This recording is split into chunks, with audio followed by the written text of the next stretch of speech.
increase these warrant requirements and, in fact, shut down the system are the same individuals who have called the January 6th insurrectionists victims and patriots. And we understand that they are not.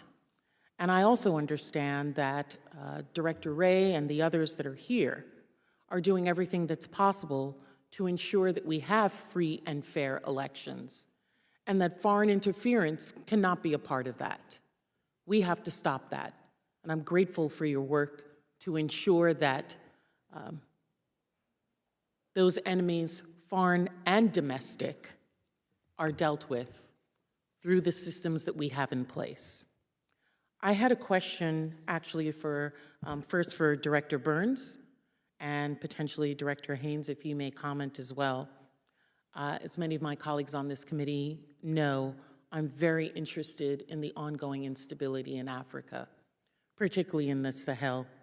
I'm interested in the cycle of coups, the backsliding democracies that are taking place. We are in a global fight for dominance of our adversaries, both China, Russia, particularly the Wagner Group, who are using Africa to extract wealth for themselves to the detriment of the African people and the continent. We've seen coups. Burkina Faso in the last 10 years have had 2, the Sudan 3 times, Mali twice, Chad, Guinea, Niger, Gabon. If Americans do not think that this is going to affect them, it will. The minerals, the wealth, as well as the fomenting of disease, instability, economic downfall of these countries are very much of importance to the American people. In the annual threat assessment flags of Sudan, Ethiopia, as well as additional countries that may fall, I wanted you, in considering this power vacuum, what can the United States do? How are we formulating and implementing a comprehensive strategy in the Sahel to address these challenges and opportunities that are outside of the focus that we have had on counterterrorism, which I believe needs to move away from and really focus on instability, democracy, and our fight against our foreign adversaries? Well, thank you very much. I think the first step for us as an intelligence service is to pay attention and to help highlight for policymakers exactly what you just described, that the future of Africa is of enormous importance, I think, to the security of Americans and to the interests of our country. I was in Africa last about 6 weeks ago in East and Southern Africa, and I was reminded vividly of what's at stake for us and of the importance of the work that our officers do there to collect and analyze intelligence as well.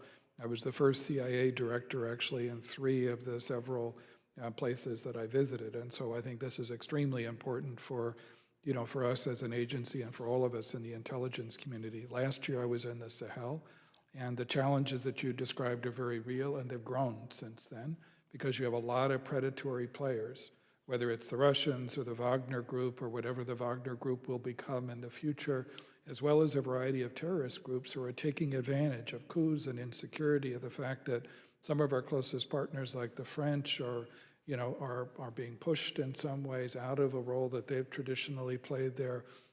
So there's a lot at stake for us in the United States, and certainly for us as an intelligence service. And I think all of us are determined to sustain that kind of sharp focus on Africa as we look over the rest of this year. Thank you. And also, I know, General Krause, you may as well have some thoughts about this.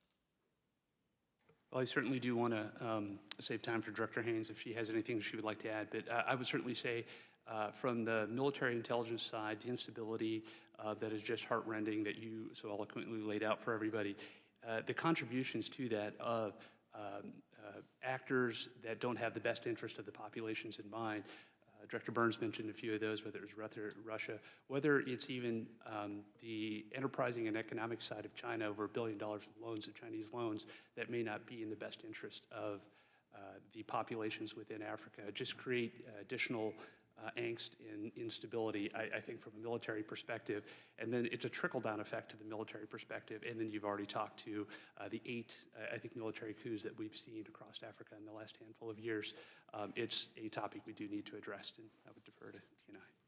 I think the only thing I'd add is, Representative Plaskett, I think one of the key points that you make is the sort of overlap between terrorism and insurgencies and instability, and I think that is absolutely right. And one of the things that we see in these spaces are insurgencies sometimes taking on the mantle of terrorist organizations to provide fundraising and other things, and the sort of the challenge of disaggregating these issues in a way that helps us to actually address some of the problems. And the second thing is just the challenge that we're seeing of various actors take advantage, in a sense, of competition between major powers, in effect, you know, to sort of allow them to alleviate some of the international pressure that they'd otherwise receive. And they try to play us all off of each other in a way that gives them more space to take some of the actions that they're taking within their own governments that are not, adding to the stability or the sort of good governance of those countries. So thank you. Thank you.